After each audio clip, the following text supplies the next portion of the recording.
बस अब यही देखने को रह गया था कि बच्चे अब सुसाइड करना स्टार्ट कर दिए हैं और नीट वाले अपना पैसा कमाने पे लगे हुए हैं। अब तो बच्चों के साथ क्या हो रहा है, वो गरीब गरीब बच्चे हैं, माँ बाप जो के और बच्चों को पढ़ा रहे हैं, और आजकल जो नीट के या फिर आईटी जी के कोचिंग है ना, उनके तो मुंह फाड़ के मांग रहे हैं कि भैया इतना दे दो कोचिंग, हम आपका बेड़ा पार लगा देंगे बच्चे का। तो ये सब ना बड़ा गड़बड़ चल रहा है, जिसकी वजह से ना बच्चे पूरी तरीके से पिस रहे हैं। मान लीजिए कि माँ बाप कर्जा लेके भले ही पढ़ा दे रहे हैं, लेकिन ये हो जा रहा है कि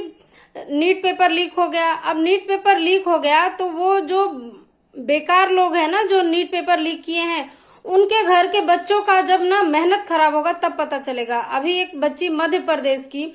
मऊगंज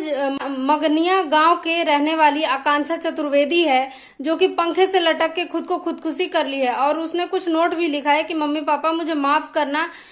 मैं अब दोबारा नहीं दे सकती हूँ नीट की एग्जाम। वो बच्ची मतलब उसकी माँ घर घर में जाके काम करती थी, उसके पापा किसान हैं, उन्होंने 3 लाख का कर्जा भी लिया था ताकि ये जो भूखे भेड़िए हैं ना, जो कोचिंग वाले, मैं सबकी बात नहीं कर रही हूँ, जो कोचिंग वाले बहुत ज्यादा फीस रखे हैं, मैं उनकी बात कर रही हूँ कि भाई कोचिंग की फीस कम रखिए, क्यों इतना परेशान करना लोगों को, या फिर उनको स्कॉलरशिप दीजिए। और वो 3 लाख रुपए कैसे चुका पाएंगे, वो लड़की यही सोच रही थी, और लड़की इतना सब सोची, उसको अब दोबारा हिम्मत नहीं था कि वो नीट का पेपर निकाल पाए। और उसके पापा ने जो कर्जा लिया था उसको समझ में नहीं आ रहा था कैसे वो भरेंगे, क्योंकि बेचारी इतना मेहनत करके पढ़ाई की, पेपर लीक हो गया। अब वो दोबारा नीट पेपर देना ही नहीं चाहती थी, और इतना ज्यादा शर्मिंदा हुई, इतना ज्यादा परेशान हुई, बेचारी डिप्रेशन में चली गई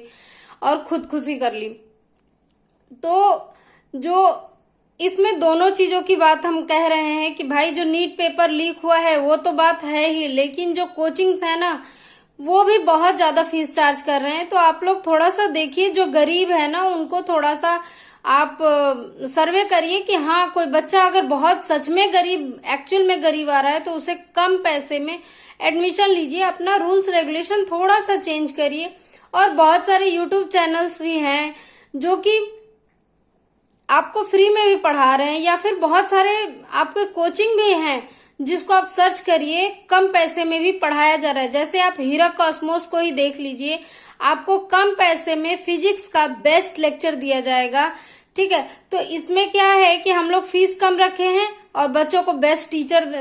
दे रहा है, बेस्ट लेक्चर दिया जा रहा है। तो इससे क्या होगा, बच्चे के ऊपर प्रेशर भी नहीं आएगा और बच्चा पढ़ाई भी कर लेगा, और उन लोग के घर वालों के ऊपर भी प्रेशर नहीं आएगा। तो इसीलिए, और ना मैं तो यही कहूंगी कि बच्चे लोग अगर ना, आप लोग जहाँ कोचिंग पे जा रहे हो ना, कह रहे हैं कि इतना फीस दीजिए तो आपको सारा यहाँ पढ़ाई हो जाएगा, तो ऐसा कहीं एक जगह मत लिया करिए। आप लोग क्या करिए, फिजिक्स का अलग लीजिए, केमिस्ट्री का अलग लीजिए, बायोलॉजी की जरूरत है तो लीजिए, नहीं तो मत लीजिए। आजकल यूट्यूब का जमाना है, खूब बढ़िया बढ़िया पेपर पड़े हुए हैं, लेक्चर्स आप पढ़िए, लेकिन जो मेन है ना, जैसे फिजिक्स है, केमिस्ट्री है, इसकी आप लोग लेक्चर लीजिए, पेड लेक्चर लीजिए, और ऑनलाइन पढ़िए या ऑफलाइन पढ़िए, मुझे उससे मतलब नहीं है, लेकिन थोड़ा सा कम पैसे में और बेस्ट टीचर लेने की कोशिश करिए। टीचर, स्पेशलाइज टीचर कुछ है ना, जैसे हमारे यहाँ फिजिक्स के वीरेंद्र सर जी हैं, प्रोफेसर वीरेंद्र कुमार सर, वो स्पेशली फिजिक्स के टीचर हैं, वो फिजिक्स पढ़ाते हैं, तो ऐसे कम पैसे में भी पढ़ाते हैं। तो आप लोग ऐसे टीचर्स से मिलिए, बात करिए उनसे, उनके कोचिंग में एडमिशन लीजिए और पढ़ाई करेंगे तो काफी अच्छा रहेगा, आपके ऊपर बर्डन भी नहीं आएगा।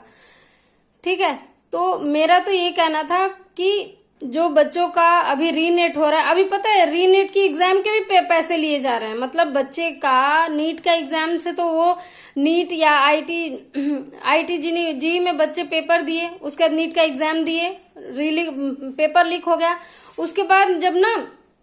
बहुत सारे कोचिंग क्या कर रही है ना कि रीनेट पेपर करवा रही है। अब कुछ कोचिंग तो है कि जो पैसे बच्चे दिए हैं उसी में तैयारी करा लिए, लेकिन कुछ जो है ना कोचिंग वाले एक्स्ट्रा पैसे ले रहे हैं कि भैया हम तुम्हारा क्रैश कोर्स करा देंगे और उठा के और उड़ा देंगे तुमको पूरा एकदम चंद्रमा पे। तो आप लोग इससे बचिए और सेल्फ स्टडी करिए, अपने टीचर से मिलिए, और आप लोग ज्यादातर देखिए कि एक एक टीचर से पढ़िए, वो ज्यादा बेस्ट रहेगा, मैं तो यही कहूंगी। ठीक है।